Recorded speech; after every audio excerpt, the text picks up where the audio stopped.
नमस्कार प्रेक्षकांनो, आज आपण पाहणार आहोत लग्नानंतर होईलच प्रेम मालिकेच्या आजच्या भागाचा सविस्तर मजकूर. चला तर मग सुरुवात करूया. आजच्या भागाची सुरुवात होते रुग्णालयातील त्या भावनिक क्षणापासून. काव्याला शुद्ध येते आणि पार्थ डॉक्टरांना बोलवण्यासाठी घाई करत असतो. पण काव्या त्याला थांबवते. ती शांतपणे सांगते की तिला डॉक्टरांपेक्षा या क्षणी पार्थची जास्त गरज आहे. तिच्या शब्दात प्रेम, विश्वास आणि आपलेपणा स्पष्ट जाणवतो. काव्या सांगते की तिला इतर कोणाचीही गरज नाही, तर तिच्या नवऱ्याच्या हातून काळजी घ्यायची गरज आहे. पार्थ मात्र आतून तुटलेला असतो. तिच्या अपघातामुळे आणि तिच्या परीक्षेबाबत घडलेल्या प्रसंगामुळे तो स्वतःलाच दोष देत असतो. काव्या त्याला समजावते, त्याचे डोळे पुसते आणि वातावरण हलकं करण्याचा प्रयत्न देखील करते. इथेच मोठा धक्का समोर येतो. काव्याची महत्त्वाची परीक्षा सुरू होऊन 1 तास उलटलेला असतो.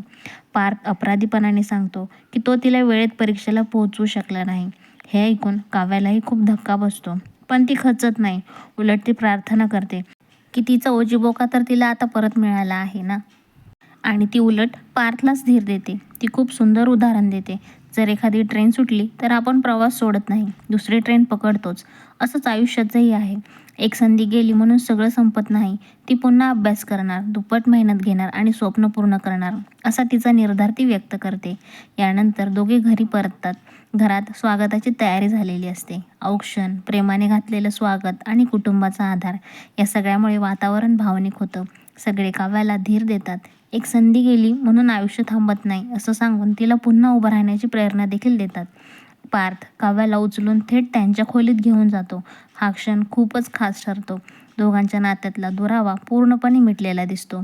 खोलीत गेल्यानंतर काव्या जुन्या आठवणींमध्ये रमते. ती तिच्या स्वप्नांचा, अभ्यासाचा आणि गेलेल्या महिन्यांचा उल्लेख करते. काही क्षण भावनिक होतात, पण दोघेही पुन्हा स्वतःला सावरतात. काव्या स्पष्ट सांगते की आता ती भूतकाळात अडकून राहणार नाही, पुढच्या संधीसाठी तयार होणार आहे.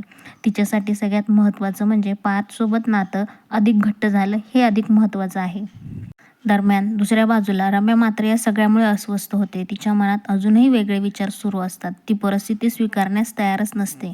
त्यामुळे पुढे काहीतरी नवीन वळण घेणार आहे याची कल्पना देखील आपल्याला लागते. भागाच्या शेवटी एक हलका, गोड प्रसंग दाखवला जातो. पार्थ काव्यासाठी फळांचं सॅलड घेऊन बनवून तिला हाताने भरवताना दिसतो. दोघांमधील प्रेम आणि जवळीक पुन्हा एकदा सुंदरपणे दिसून येते. एकूणच आजचा भाग भावनिक, प्रेरणादायी आणि नात्यांमधील विश्वास अधोरेखित करणारा होता. काव्याची सकारात्मकता आणि पार्थचं प्रेम हीच या भागाची खरी ताकद होती. उद्याच्या भागात काही नवीन ट्विस्ट येण्याची शक्यता आहे. विशेषतः रम्याच्या निर्णयामुळे परिस्थिती पुन्हा बदलू शकते. तुम्हाला आजचा भाग आणि आजचा टर्निंग पॉईंट कसा वाटला ते नक्की सांगा. काव्या पुन्हा जोमाने परीक्षेची तयारी करेल का आणि पुढे काय घडेल? रम्याचा पुढचा प्लॅन काय असेल हे नक्की तुम्हाला काय वाटतं हे कमेंटमध्ये कळवा. तर मित्रांनो, भेटूयात आपण उद्याच्या भागामध्ये. तुम्ही तुमचा वेळ देऊन या रिव्ह्यू चॅनलवरचा व्हिडिओ पाहिलात त्यासाठी मी तुमची मनापासून आभारी आहे. चॅनलला सबस्क्राईब करा.